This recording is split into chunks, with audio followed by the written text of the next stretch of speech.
dili na ta Sige. maglangan sa no kaya ang sa kilibang isgutanan usab pud sa pagkakaroon hilabi na usab sa kilibang banking no diri sa Dakbayan sa Malaybalay. So tuod sir, so kumusta dito ang kahimtang pud no sa kilibang banking sector karon hilabi na gayud no diri sa Dakbayan sa Malaybalay ug sa probinsya sa Bukidnon as well sir?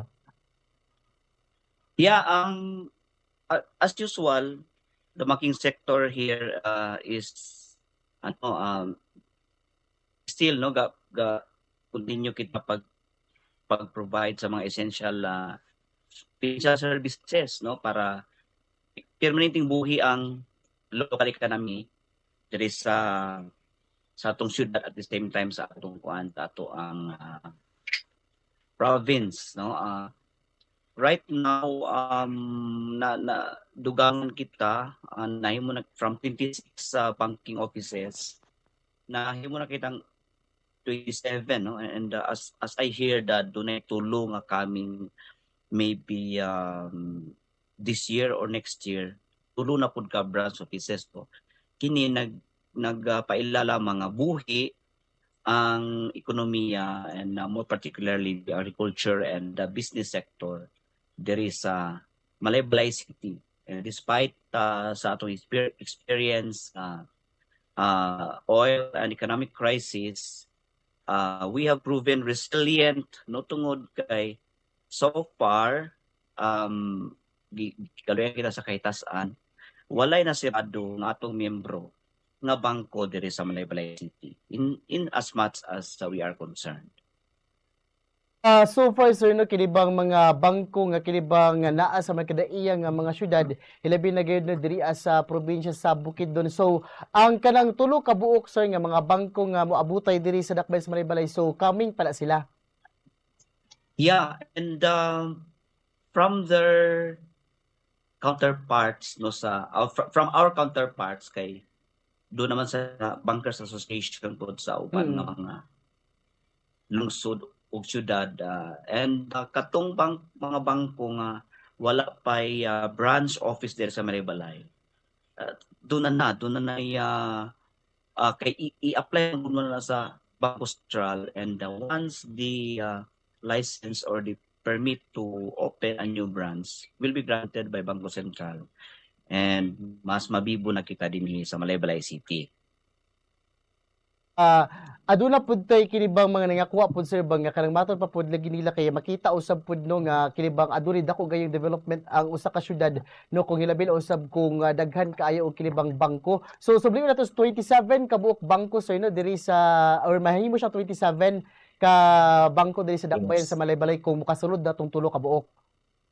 Yeah. 27 ron and kumusulod na 30 na siya po. Okay. So yeah, very alive ang ato ang ekonomiya diri sa Malaybalay City. Sir, sa pagkakaroon po sir no, sa imuhang nakita nga kinibang isip usa-usa ka kalang eksperto no, may kabahin usab po nin. Aduna ba kay nakita nga kinibang trend no nga imong nakita sa kinibang mga bangko sa pagkakaroon nga o sa karon nga panahon? Trend. Well, naman ang upscaling lugar no. Ang upscaling is ang mga bangko nga dagko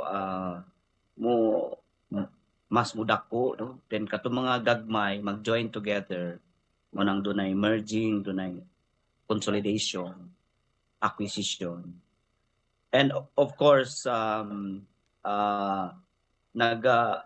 nagpabilin gyud ang ato ang pag-scale up ngadto sa digitalization no, at the same time ang financial inclusion no. So katong mga Filipinos or sector nga wala pa gyud maka-engage sa banking services should be served. So kana gyud siya ang mandato sa Bangko Sentral nga i-reach out ang katong wala pa gyud maka-engage sa bangko no.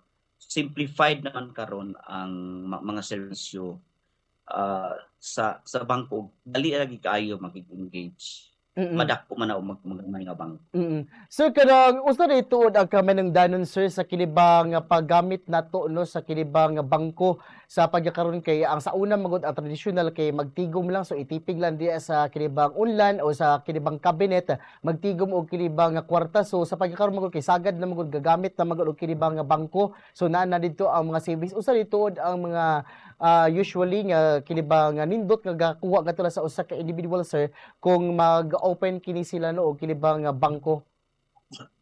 Yeah, ang good news karon kay tungod sa bago nga programa sa Bangko Sentral nga kanang gitawag nga Basic Deposit Account no, BDA, nga bisag mas kanang gamay pa sa 100 pesos, 100 pesos or lower, you can already open a bank account. No, so gi-encourage gina sa Bangko Sentral tungod kay ang advantage kung naka sa bangko, first secured no, secured ka, dili nimo magamit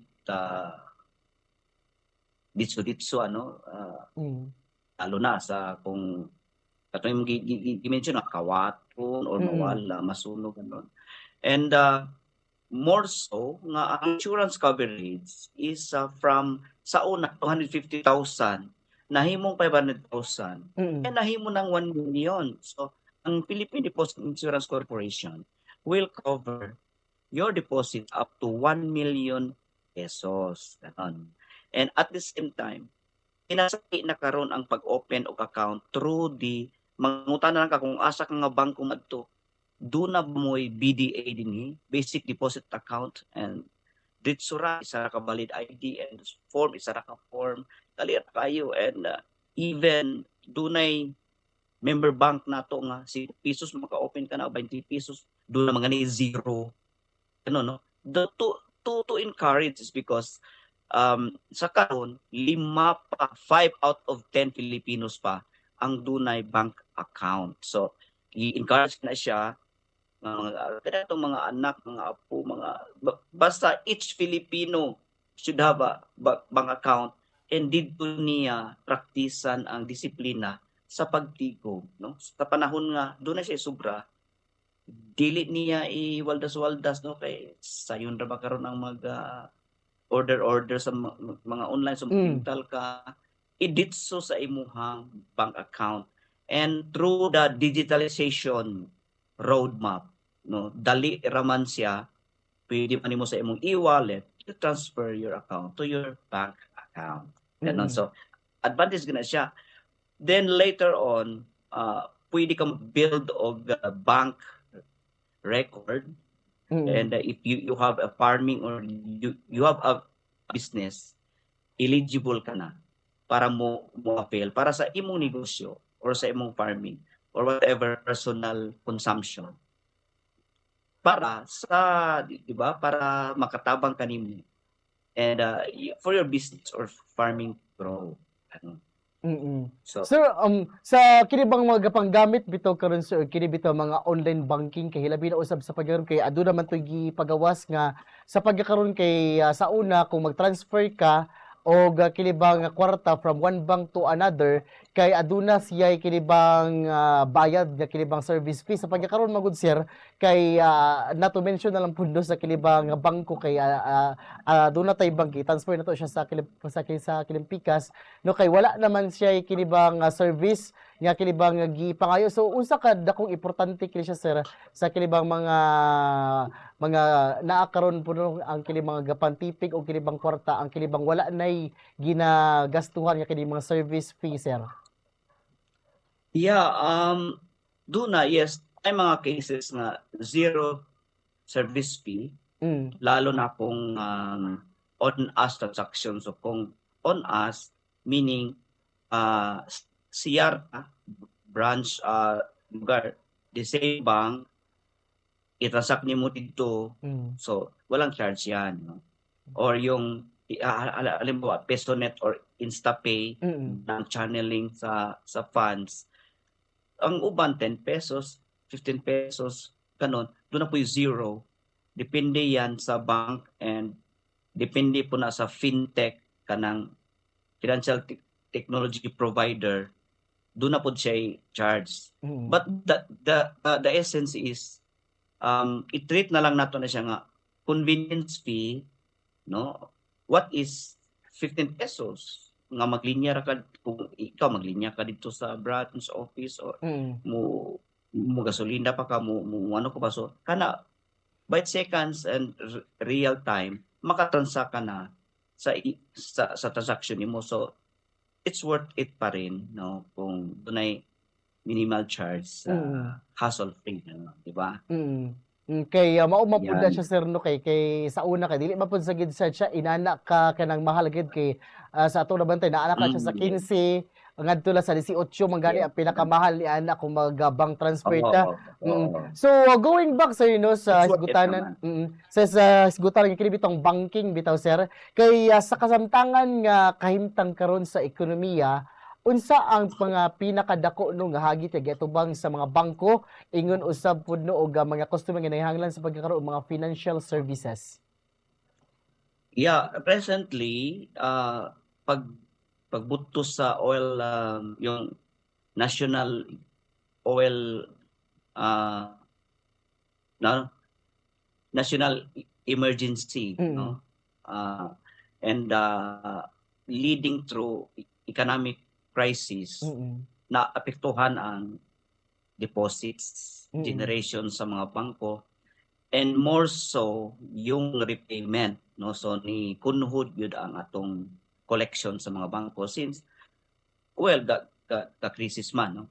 And later on by May nag-issue si Bangko Sentral ng Pilipinas og kanang gitawag nga regulatory relief.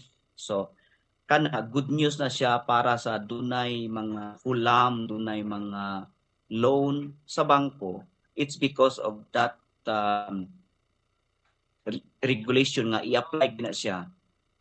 Pwede mo negotiate or mo apply sa inyong tatagsa ka mga lending bank meaning atong inyong nahulaman, ma-apply mo og loan payment moratorium. So dili mo na magbayad, so i-grant mo up to 6 months. Dunay form nga assignment. Sadaan na kay walay additional finance charges, walay additional interest, no. So kung pila tong kontrata nato nga nominal interest rate sa inyong as per loan contract, katura gyud ang i-apply. No more surcharges, no more penalties, no. So i-defer ang payment up to 6 months. Then magsugod ka na sa ika-7th month nga walay additional charges. So silbi parang grace period kumbaga, ano, no. So however dili na siya automatic. It's because you have to qualify nga affected yun ka, ganon, no. So it's the bank discretion to approve that particular, no. Pero almost always, since di ba kung oil crisis tanan magid kita na ganon, so you go to your lending bank, ganon, and effective na siya sa May. So that's for 1 year. So ay nagdugaya kay mo ano naman mo muhunong naman ni siya nga moratorium. So adto na sa imong tatag sa mga bangko, or kung dunay online platform, dunay mga bangko nga gi-post nila ang advisory, and you have to transact, you have to apply online. So yeah, grab that opportunity. Pero ganon. Pero the best pa rin nga kung doon na ka ikabayad, bisag naka-moratorium ka, doon na kay extra, magbayad gyapon kita kay, because ang loan dili man gud siya ma-thank you, no. So loan pa rin niya. And we encourage also nga, kung naikuan, kung naikabayad, why not, di ba? Para masaya sa'yo imong kuan, and maka-request ka another loan, another reloan, gano'n. Okay? Alright, so daghang kayong salamat sir no sa pagpasabot to sa kinabang kabahin sa kinabang moratorium hilabi na usab pud kining kabahin usab sa loan. So dinita karon sir no sa kiniba inyuhang nahimong assessment sa kahimtang sa negosyo diri sa Dakbayan sa Malaybalay sa pagkakaroon. So sa imuha bang nakita sir, nagapadayon ba ang paglambo sa mga negosyo ingon usab mga investment diri sa tong syudad? Yes, I would say that, no? Tungod kay sa katong past interview nato is Mm. this year ni increase significantly ang number of business licenses issued by the respective local government units. And di ba? Wala kita makadungog kaayo nga dun na estado, no, nga negosyo ganon. Only affected lang sa ilang revenues, volume of transaction of course by this crisis. Pero nagpabilin nga resilient o nagpabilin nga buhi, ang atong gi-consider diya tungod kay our kita is agri-based economy, so essential kayo ang atong mga kuan, ang ato ang mga serbisyo at mga negosyo, no? And to reinforce that, ako lang i-inform kaning bag-o pod nga program, no, nga gi-encourage pud sa Bangko Sentral ng Pilipinas, no.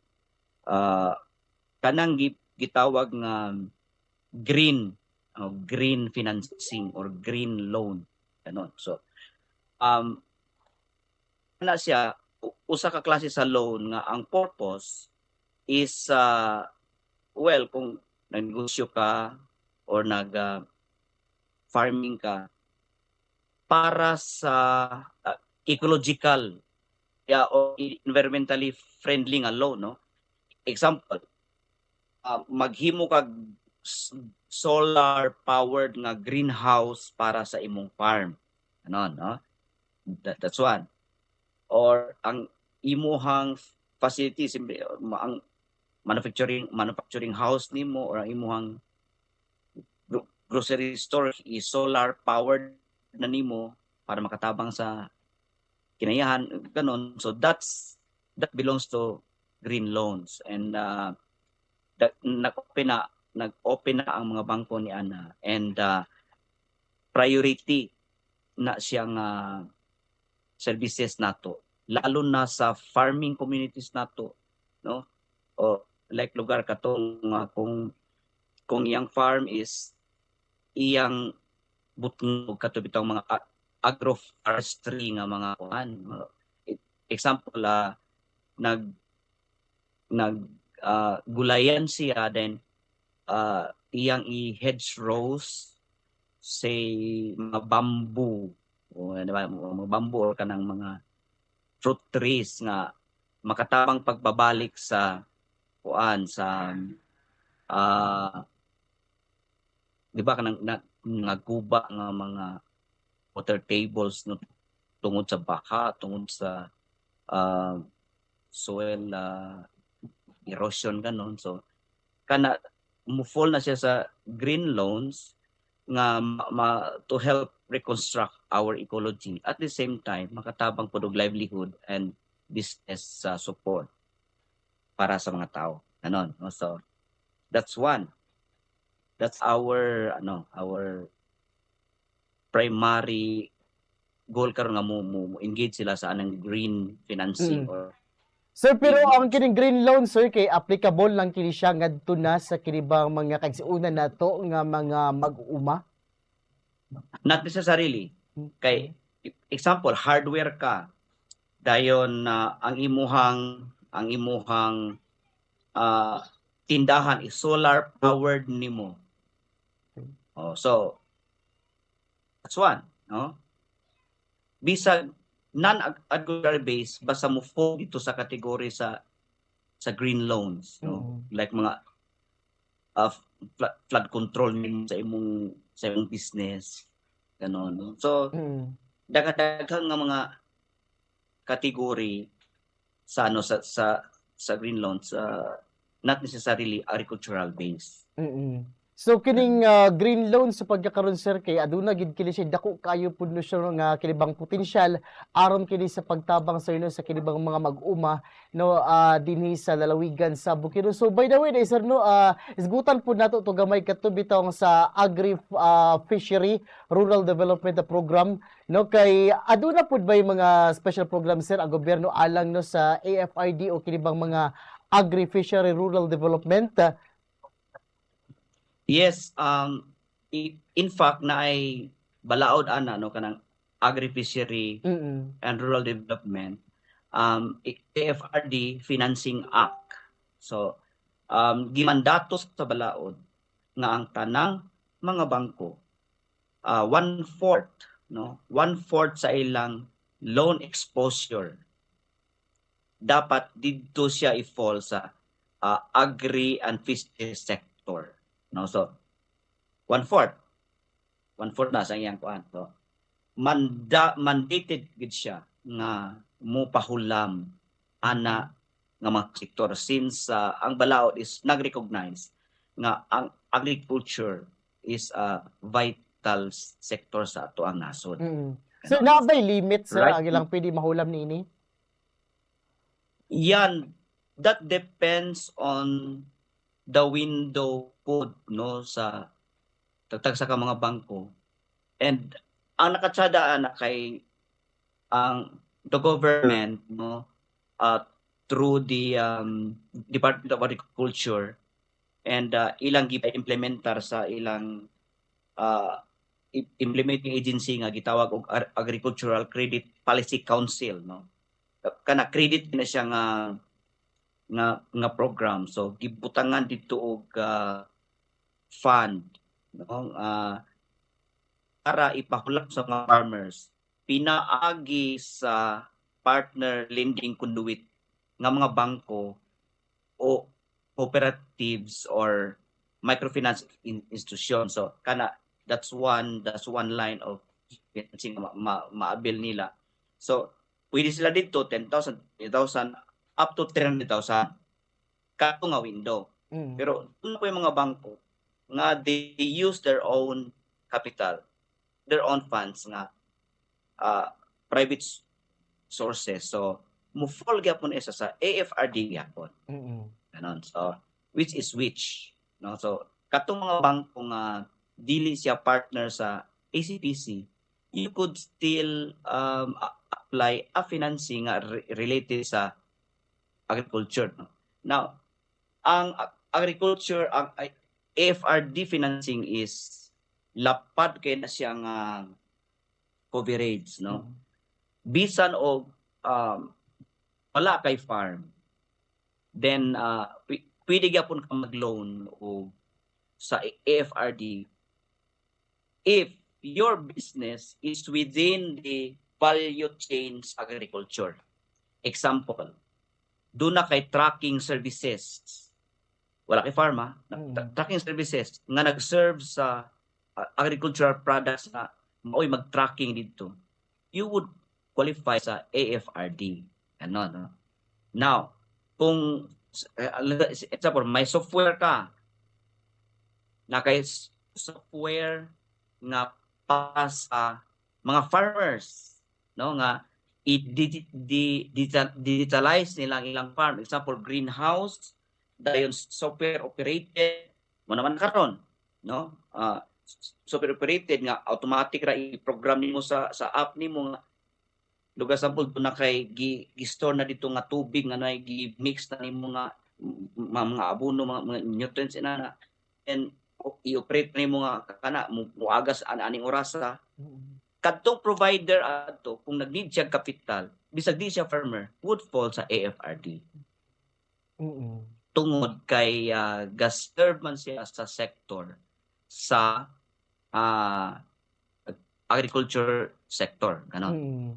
So lapad kaayo ang comprehensive na karon ang serbisyo sa agricultural sector para gyud ma-protektahan ang ato agriculture para dili ta magutman ang food security ang ato ang kontraan kay hapit na ta na ma-threaten na ta hapit gani kasigi na tag-import kay short na ta sa pagkaon. So that's why ang banks doon mo dito para mas suportahan mo sa inyong Mm. agriculture business, Mm. agribusiness and any related endeavors. Alright, sir, daghan kayong salamat sa inyong kini pa pagpasabot. May kalabtaran na usab puno sa kining banking o kini bang mga gipang offer usab pud karon ngadto na sa kini bang bangko hilabi na usab pud no kini nga gitawag sir ng agri fishery rural development. So one last question na lang siguro sir before ta kano buyan ngadto na sa kahaginan kaya sa imong obserbasyon sir unsa ang mga sagad nga mga problems sa mga mag-uuma no kung mangita sila og kini bang mga kapital para sa ilang mga panginahanglanon. First is awareness, no? Doon nagyapon tong mentality nga lisod mag-access sa bangko, ana. So that's one. Where in reality sayon o reasonable ang interest rate, then secured ka pa, maka-deposit pa ka, and do na pa'y uban nga mga banking services nga ma-avail nimo. That's one. Number two, nagtuod sila nga lisod kay daghan no og requirements. Ganon. And ang reality ana simplified na nga basic requirements will do. And bisag mag-loan ka or dili, kana nga mga dokumento naa na sa imo. Ano, no? Example, kung farmer ka, dapat rehistrado ka bilang farmer dito sa local agriculture office nimo. No? So, dapat doon na kay ID nga gitawag nga RSBSA. Ano? So, kung sa voters ID, kung sa farmer's ID, pero ang tawag na RSBSA, magpa-register ka dito sa imo ang local agriculture office para ma-recognize ka bilang farmer. So, mag-loan ka or dili, basic na siya. Ano? So, muna ikuan nga, hisitan ka sila nga, kuan man bangko, lisod, mahal ang gasto kaayo, o niya, kuan, istrikto, no? So, sulayi lang ang mga bangko, duuli dito, and prove it to yourself nga, kuan naman di ay, basic naman di ay. Ano, so, dapat, kung negosyo ta, ga-farming ta, do na gid tay loan, do na gid tay utang, no? So, negosyo nga imo rang own capital kay dugay mo tubo, dugay siya mo expand, and ganon. Engage yourself and be a partner sa bank of your choice. So tinuod gyud ang giingon nimo sa ino nga sagad gayud nga kini bang kung mga negosyo gid ka naagid na or katambal na gid na always ang kining utang.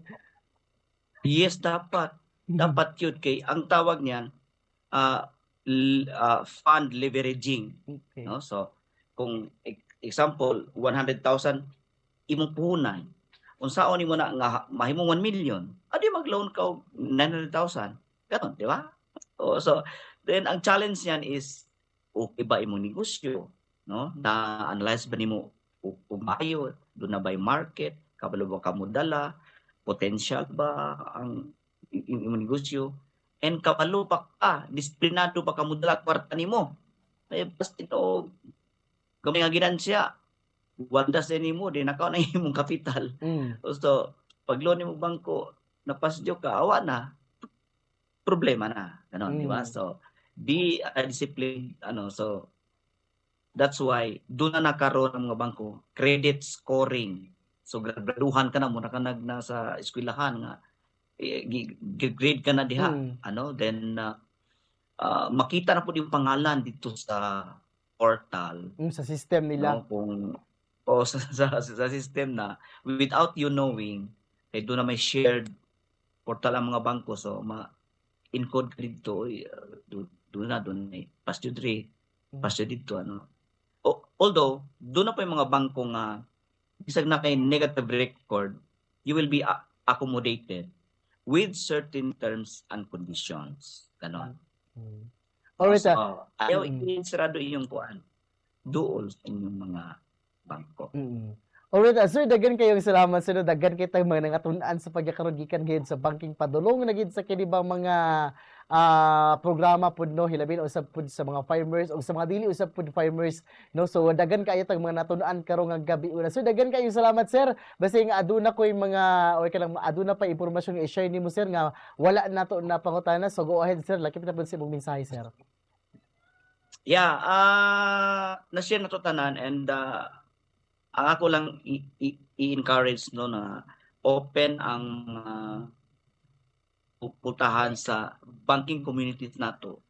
And we are always looking for additional clients tungod sa atong goal na financial inclusion nga dapat every Filipino must engage in banking, ano? So and be part of the economic development, and also para sa personal o para sa household lugar na development, engage in economic activity para sa kalambuan atong tanan. Thank you sa opportunity, Bombo Radio and Bombo Michael. Alright, mga kabumbog ka sa nation, daghan kayong salamat Sir Ronel J. Pama, ang President sa Malaybalay City Bankers Association Incorporated. Sir, daghan kayong salamat ug maayong gabi diya sa imuha. Thank you. Gabi. 39 minutos